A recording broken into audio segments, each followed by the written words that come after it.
Газ бөгөөд хагас өдөр болгоны 20 цагаас бид зүүм орж байгаа. Түрүүчийн хагас өдөр талбайтай хамт банкныхаа шинэ мэдээллийг орсон. За энэ хагас өдөр бол энэ 3 дахь өдөр бас дахин шинэ мэдээлэл та бүхэндээ хуваалцаж байна.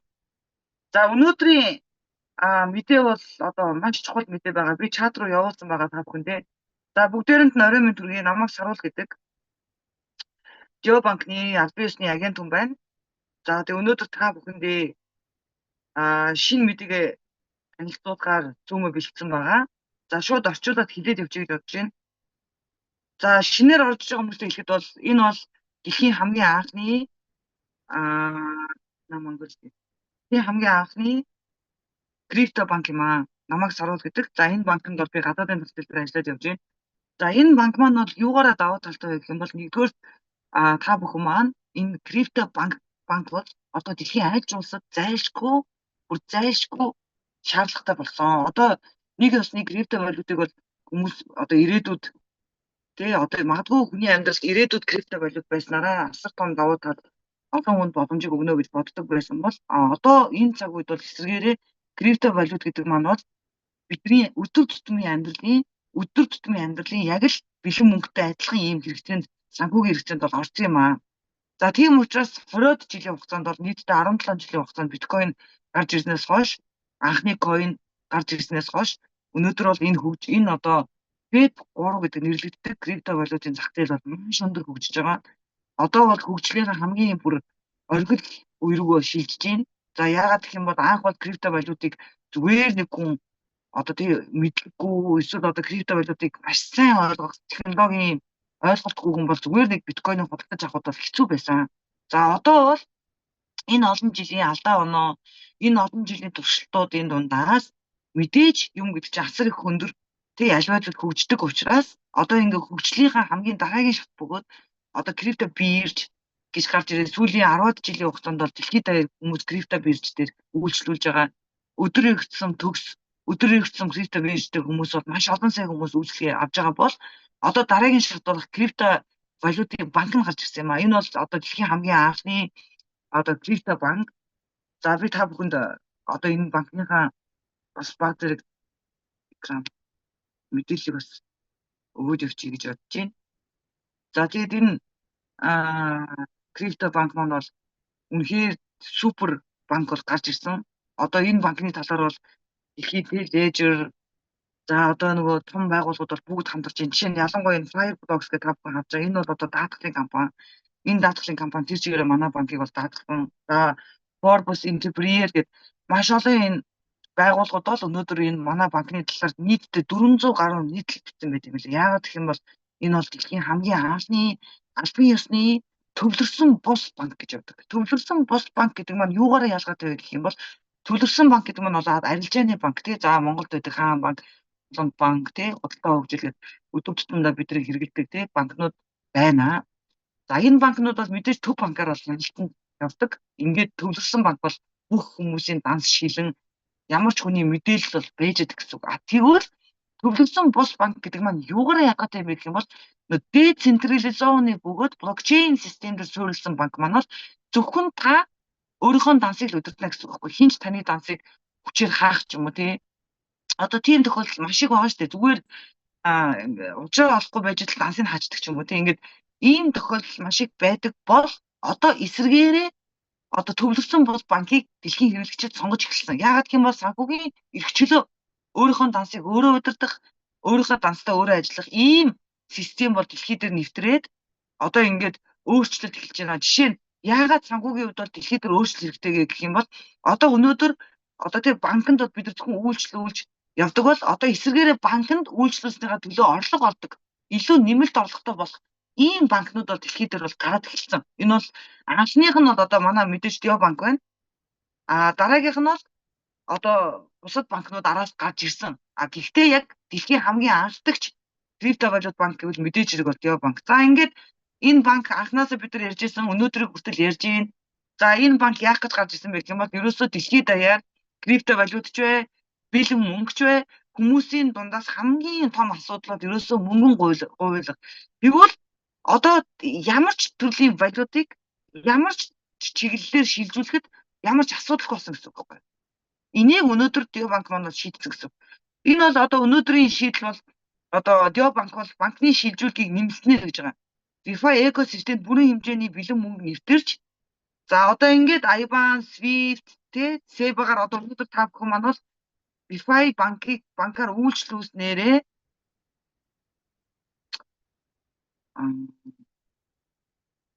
DeFi банкаар үйлчлүүлснээрээ та бүхэн маань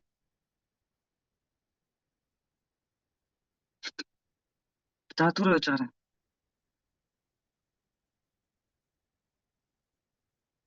Шинэ мэдээлэл рүү орж байгаа. Энэ. За одоо энэ рүү орж ийн бүгдээр хараарай. За одоо энэ бол уламжлалт банкны систем гэхгүй юу? Одоо манай банк бол ерөөхдөө аппликейшн бол D1 гэж гарна. Төвлөрсөн алдагч гэдэг нэрээр D1 гэдэг аппликейшн маань гарч байгаа. Энийг бол бид нар одоо монгол хэлээр эхнийхээ юмнуудыг орчуулсан байгаа. Та нар за энэ дээр анхаараарай. За одоо энэ дээр юу болж байна гэх юм бол та бүхэн маань манай банкнд дансаа нийлгээд за одоо жишээ нь $5,000 байлаа. Энэ $5,000 одоо тэр IBAN бай, Swift ч аль-алиар нь та бүхэн маань энэ $5,000 авснараа гэж байгаа. Одоо энэ $5,000 авснараа одоо таны данс нэг $5,000 ороод иж байгаа. Энэ бол криптовалют биш шүү. За тэгэхэд нэг данснасаа та хүссэн крипто төрөвч рүүгээ одоо та бүхэн бодоод үзтээ та хаан банкны данснасаа одоо хин нэгний криптовалютын данс руу 2500 USDT-г шилжүүллээ гэ одоо. Тэгээд таны байрны төрөөс болонгот нөгөө хүн рүүгээ та USDT биш $2,500 шилжүүлж байгаа байхгүй. Тэгэхээр нэг данснаас одоо ингэ төсөөлхийн аргагүй үйл явц болж байгаа байхгүй. Энэ юу гэсэн үг юм бол нэг данснаас $2,500 $2,500 USDT гээд энэ хоёр маань ингээд сэлж байгаа. Гэтэл нэг данснаас гэсэн үг байхгүй. Тэгэхээр одоо энгийнээр бид нар ойлгох юм бол за бид нар хаан банкныхаа нэг данснаас шууд газар дээр нь USDT одоо хувируулахгүйгээр шууд тухайн хүний ямар USDT та явуулмаар тэрийг тухайн хүний төрөвч рүү шилжүүлнэ. Тэгээд дээрэс нь шууд $2,500 бас яах нь давхар ингээд шилжүүлж чинь гэсэн үг. Ингээд тийг ёстой таны $5,000 бол доллараараа байгаа ч гэсэн шууд USDT рүү хувираад шууд одоо доллар руу хувираад явчихж байна гэсэн үг байгаа. За тэгээд жишээ нь одоо энэ банкыг та манай банкыг сонгосноороо ямар давуу талтай вэ гэхээр одоо энэ таны дансанд мөнгө аль ч улсын валют руу газар дээр хувирж болно. Та одоо дансанд мөнгөө йен болгомоор байна уу, йон болгомоор байна уу, вон болгомоор байна уу? За одоо аль улсын те энэтхэг рупий болох уу, эсвэл евро болох уу? Шууд нөгөө аль ч улсын мөнгө рүү шууд газар дээр нь та хүснээрээ яах нь. Шууд нөгөө нэг ёсны одоо төгрөгийг тэнгээ одоо чинь Казахстаны төгрөгийг Казахстан тэнгээ болох юм бол асар их конвертаци хувь ашиг бид нар мөнгө алдаж байна л гэсэн үг байхгүй завсраас нь. Тэгвэл завсраас нь огт шимтгэл төлөхгүйгээр мөнгөө конвертацдгүйгээр шууд тухайн улсын валют руу өөрийнхөө дансан дотор нь тэр мөнгө нь байна гэж ойлгоо. Тэгээд энэ банкныхаа картаар одоо энэ гурван төрлийн картаар Platinum, Signature, Infinity-гээ картаараа та бүхэн маань сонголтоо хийгээд тэгээ ингээд ерөнхийдөө айлч улсад яалчлал яаж үйлчлүүлнэ. Энэ бол үнэхээр таны санхүүгийн эрхчлөө гэж ойлгож байна. Одоо ерөөсөө хүмүүсийн ганц хүсэж байгаа зүйл нь бол өөрийнхөө мөнгийг өөрөө л удирдмаар иждэг гэдэг ийм хүсэлтэй болсон. Тийм учраас энэ картуудыг хэн нэгэн хүн унших одоо нөгөө дотор нь мэдээлэлтэй алдах боломжгүй гэсэн үг. Цаашлаад хэлэх юм бол таны төлбөр төлж байгаа баримт ноцлог өмсдөг гэсэн үг. Хин төлж байгаа ч мэдээгүй. За тийм мэдээж манай банкнд сейф гэж байгаа. Сейф данс маань бол одоо ерөөсөө та бүхэн маань бол одоо энэ дансыг ашигласнараа ямар давуу талтай энэ данс гэж байна тий. Тэгвэл энэ сейф данс маань болохоор ерөөсөө та бүхэн маань энэ дансыг ашигласнараа асар том давуу талтай. Ямар асар том давуу талтай вэ гэх юм бол одоо та энэ сейфтэй жижигхэн энэ сейф байгаа хгүй та энийг өөрөө далтыг чинь. Энэ сейф чи одоо жишээ нь интернетгүй байсан ч гэсэн одоо нэг хадгаламж данснасаа та энийг хүргэж байж дээрэс нь та өөрөө байж иж утасчин байж иж мөнгө чинь шилжинэ гэж байгаа. Нөгөө кинон дээр гардаг шиг баггүй хэмжээний мөнгө хэдэн сая доллар шилжүүлэхдээ заавал тэр нэг юм тусгай одоо тэр бомбнуудад зориулагдсан одоо данстай адилхан энийг одоо энгийн хүмүүст бас яах нь манай банк одоо өгж гэнэ гэсэн. За тэгээд дээрэс нь одоо цаашлаад манай банкны одоо энэ картыг хэрэглэгчд маань шопинг хийснээр, кофе ууснараа, такси төлбөр төлснөөрөө олборлолтын машин бэлгэлнэ тэр хүнд. Тэгэхээр зүгээр манай банкаар ингээд та бүхэн маань төлбөр төлөө явснараа олборлолтын машин бэлгэнд аваад тэрүүгээрээ та бүхэн маань DeFi гэх токеныг олборлно. За одоо бүгдээрээ DeFi токен руу орно. Тэрний өмнө бас нэг зүйлийг хэлж байна. Энэ клуб, аяллаа клуб. Одоо удахгүй манайх юм аяллаа клубтэй болж байгаа. 70% хүртэл хямдралтай аль ч улс руу хідүүлээч хамаагүй аялна. Тэгээд дээрэс нь та аяллаа зүгээр энгийн аялагч байж болно, VIP аялагч байж болно.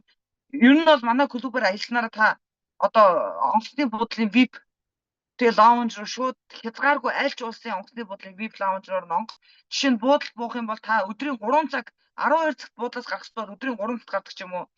Гэт нөгөө бүх өрөөгч дараагийн шат руу ордог ч юм уу. Тэгээ ливэл авдаг ч юм уу. Ингээд танд асар их давуу талууд байгаа. Тэгээ дэлхийд даяар одоо Дио банкыг сонгож байна. Одоо энэ хүмүүсийн ингээд сэтгэл байна. За би ингээд Сара гэдэг дизайнер хүн байна. Би $5,000 цалин авсан. Тэгээ $5,000 цалин данс руугаа аваад нэг данснасаа би крипто валютын данс руу 2500, байрныхаа төрөөс рүү 2500 шилжүүлсэн. Надад маш хялбар байна гэж байгаа юм. Ягаад гэх юм бол крипто валютыг авахын тулд заавал Binance ч юм уу альва нэгэн биржээр дамжин, B2B системээр дамжин, мэдлэг хэрэгтэй, түрүүчээ зөв буруу гэж зөндөл олон асуудлууд байдаг байхгүй юу. Тэр болгоны тухайн хүн одоо анхаарал алдаал буруу төрөвч рүү явчих юм бол бас тэр мөнгө олж авах хэцүү. Тэгвэл өнөөдөр шууд энэ банкаараа дамжуулаад өөрийнхөө крипто валютынхаа данс руу одоо тийм мөнгөө шилжүүл чинь. Тэгээд дээрэс нь би одоо энэ банкыг сонгосноороо дэлхийн аль ч улс руу би ингээд Милан руу явдаг 6 өдөр явхад би 50% хямдралтай аялсан гэж байгаа байхгүй. Энэ бол миний одоо бодит хүний кейс жишээ нь ингээд явагдана гэсэн үг байхгүй. Жишээ нь одоо ингээд тий одоо маш олон гадаад тий ингээд аялаад ажиллаад над шиг тий ингээд аялаад ажиллаад явж байгаа хүмүүс маш их байдаг. Маш их мөнгө буудал тэгэл онгоцны билет, онгоцны буудлуудаар маш их цаг хугацааг зарцуулдаг, санхүү зарцуулдаг. Тэгвэл өнөөдөр энэ банкны хэрэглэгч хүмүүс илүү тав тухтай зүгээр хэрэглэгч үнэ зүгээр анхаарч байгаа байхгүй. Одоо энэ хүн манай банкны зүгээр нэг хэрэглэгч. Энэ хүн чинь манай банкны гишүүн шүү дээ. Манай гэр бүлийн гишүүн шиг энэ хүнийг яаж давуу талтай аялуулах вэ? Яаж илүү боломж байна гэхэд энэ бүх боломжоор хангаж өгч байгаа байхгүй. Тэгээ одоо жишээ нь за ингээд бүр энэ чай гэдэг залуу гэр бүлээр өг залгамжгүй одоо гэр бүлийн бизнестэй явж байгаа. За тэгэнгүүт энэ залуу ингээд DeFi тоkenыг олборлож байгаа гэж байгаа байхгүй юу. За одоо бүгдээрээ олборлолтын машин руу орж харъя. За ерөөсөө энийг бол одоо манай монголчууд бол өнөөдөр бараг л энэ зүүмд байгаа дийлэх хүмүүс бол мэдж байгаа дөө. Энэ олборлолтын машиныг бид нар одоо бараг нэр өдөр 7 хоног болгоны 2 өдөр ярьж байна. Энэ олборлолтын машиныг. За одоо энэ миний аккаунт. За би өөрийнхөө аккаунтыг яриад явчих. За энэ бол ингээд 1 сая $1,000,000 1 сая доллараар биш $1,000,000 одоо авлаа энэ машиныг. Одоо анхны бүр Монголын хамгийн анхдагч нарын нэг байлаа. 1 жил 5 сарын өмнө. Бараг 6 сарын өмнө. За ингээд бид бүгдээрээ аваад тэгээ бид нар тухайн үед чинь ингээд крипто валют гэж чинь манай Монголд ер нь бол крипто валют бол нэр хүнд бол маш онцлогтой юм байлээ. Яг үнэнгээ хэлэхэд бол. За тэгээ нэр хүнднээс гадна одоо крипто валютад итгэдэг хүмүүс цовор болсон. Яагаад гэх юм бол маш олон хүн мөнгө авсан учраас бид нар ч гэсэн анх энд орохдоо бас айдтал орсон байхгүй. Яг үнэнгээ хэлэхэд бол хэдий крипто банк, тэгээ виза карт маш их зүйлийг ярьжсэн боловч тэрний тал нь яг бодит амьдрал дээр буугаагүй байсан учраас бидний хувьд бол за одоо энийг хад хэрэгтэй одоо 1 жил те бид нар 1 жил гэж бодог. Ер нь нэг тодорхой хэмжээний хугацаанд харъя. Хэрвээ одоо энэ компани, энэ банк үнэн байвал мэдээж бид нар өнөөдөр гэх шиг ингээд танилцуулаад ярина. Хэрвээ энэ одоо тий схем бөгөөд одоо маш олон компаниуд дэжтэй хүмүүс мөнгө оруулаад хэсэг хугацаанд маш сайхан амлаад ажиллаад хэсэг хугацаанд дараа мөнгө нь байхгүй хүмүүсийнх нь мөнгө бүгд байхгүй болохоор мэдээж энэ бол асар том асуудал үүсдэг. Тийм зүйлтэй бид нар учирч тодорхой тулд өнөөдөр одоо эхлээд 1 жил бол харсан. За ингээд би $1,000 тухайн үед 20 центээр $1,000 5,000 машин авч ирсэн. Одоо $13,000 23,000 машин авч байна. Тухайн үед $4,400-аар л за нэг $5,000 бол зүгээр 25,000 машин авах хэрэгтэй мөнгөөр $13,846-аар 23,000 машин. Яагаад гэх юм бол одоо энэ машин ингээд дуусч байгаа байхгүй юу? Одоо ингээд 38 блок зарагдаад дуусна. Ерөөсөө энэ бол мөнгө олборлдог машин. Ерөөсөө энгийнээр ярих юм бол одоо 65 цент бид нар монголчууд анх 20 цент тогтно гэсэн. Одоо бид нар нэг зүйл дээр маш их харамсаж байна. Юун дээр харамсаж байна гэх юм бол яагаад бид нар ийм баг мөнгө оруулаа? Ядаж нэг 2,000 доллар оруулсан байсан бол одоо бидний бас тий тухайд оруулсан хүмүүс байгаа л да. Тэгэхэд одоо ер нь гоцвол энэ нэг $1,000 л төлөхөө ажилласан хугацаа байгаа шүү дээ. Одоо энэ саяхан багтаа өссөн гэхээр чинь. Тэгэхэд одоо энэ 1 жилийн хугацаанд 7,920 тэрхэг Wi-Fi-г олборлж өгч байна гэж ойлгож байна. 7,920 тэрхэг Wi-Fi-г олборлж өгч байгаа. Тэгээ Wi-Fi бол өөрөө одоо бирж дээр өнөөдрийн ханш нь бол $2 гарцсан. За тэгээ өнөөдөр бол тасбыг хийж байна. За энэ олон IBAN SWIFT гэх юм бол VIFI үн бол зүгээр пуужин шиг өснөө. Ер нь энэ жил бол VIFI хувьд бол асар өндөр өсөлттэй жил байна. VIFI үнийн хувьд бол одоо хэсэгхэн хугацааны дараа, сарч хүрэхгүй хугацааны дараа зүгээр пуужин шиг өсөд явна гэдгийг бол баг бүх дэлхийн экспертүүд, шинжээчнэр, агентууд, өдөр болгон улс орны агентууд өөрсдийнхөө улс орны хүмүүс сануулаад багцлуудаа маш сайн өсгөө явж байна. Жишээ нь та бүхэн төсөөлөд үзтээ. Манай нэг блокн дээр 48 сая машин ирдэг байхгүй юу? Хэрвээ энэ 48 сая гэдэг одоо энэ харж байгаа шүү дээ, энэ 48 сая машин дарагдаад дуусчих юм бол дараагийн блок руу ордог. Одоо 23 дугаар блок явж байна. Энэ хараа 23. Гэтэл 3 сарын 27 гэдэг чинь одоо баг 10 өнөөдөр чи хэдий 12 хоногийн өмнө. За нэг 12 3 хоногийн өмнө одоо энэ блок задраад 29% зарагдсан гэж та бүхэн төсөөлөд үзтээ. Энэ бол үнэхээр асар хурдан хугацаа. Одоо 30 дугаар блок дуусах юм бол одоо 30 дугаар блок одоо дуусаад 31 рүү орох юм бол ерөөсөө энэ бол өдөртөө нэг блок зарж дуусаад 7-8 хоногт дуусна. Тэгэхээр энэ блок 38 блок дуусах юм бол ингээл энэ одоо мөнгө үйлдвэрлэдэг машин зогсноо гэсэн үг. За нэг зүйлийг бас хэлмээр байна. Ер нь яагаад бид нар энийг үйлдвэрлэх гэсэн юм бэ? За яагаад энэ VIFI токен өнөөдөр дэлхийн энэ 10-20 мянган токеноос яагаад энэ VIFI гэдэг токен одоо өнөөдөр бид нар үйлдвэрлэх машин авсаад энийг үйлдвэрлэх юм бол VIFI токен бол ер нь бол альва нэг токен бол дэлхийд тодорхой хэмжээний даатгамстай төлдөг. За жишээ нь одоо биткойн бол дэлхийн хамгийн анхны блокчейн системдээ суурилсан крипто валют гэдгээрээ бол асар өндөр нэг ясны юутай явдаг системтэй явдаг гэсэн. За үүнээс гадна нэг зүйлийг хэлэхэд бол жишээ нь одоо VIFI одоо токен бол 4 даалгавартай л танилцуулъя. Нэгдүгээр VIFI гэдэг токен маань дэлхийн аль ч улсад хаанаас ч та VIFI токен байх юм бол ерөөсөө танд $10 карт байх юм бол та юу л юу худалдаж авч болно. Ямар нэгэн байдлаар тэрийг одоо шилжүүлээл, өөрчлөөл, USDT болгоод USDT-гээ одоо жишээ нь USDT-гээ юу болгоод штэ бас давхар нөгөө карт болгоод ч юм уу ингэх шаардлага байхгүй гэсэн. Ерөнхийдөө та VIFI токен байхад бол ердөө шууд нэг ясны VIFI-аараа та шууд худалдаа авалт, талхаа аавна, бензин аавна. Тэгэхээр та одоо доллар бол өнөөдөр доллараар $1 $1 явдаг бол VIFI нэг ширхэг нь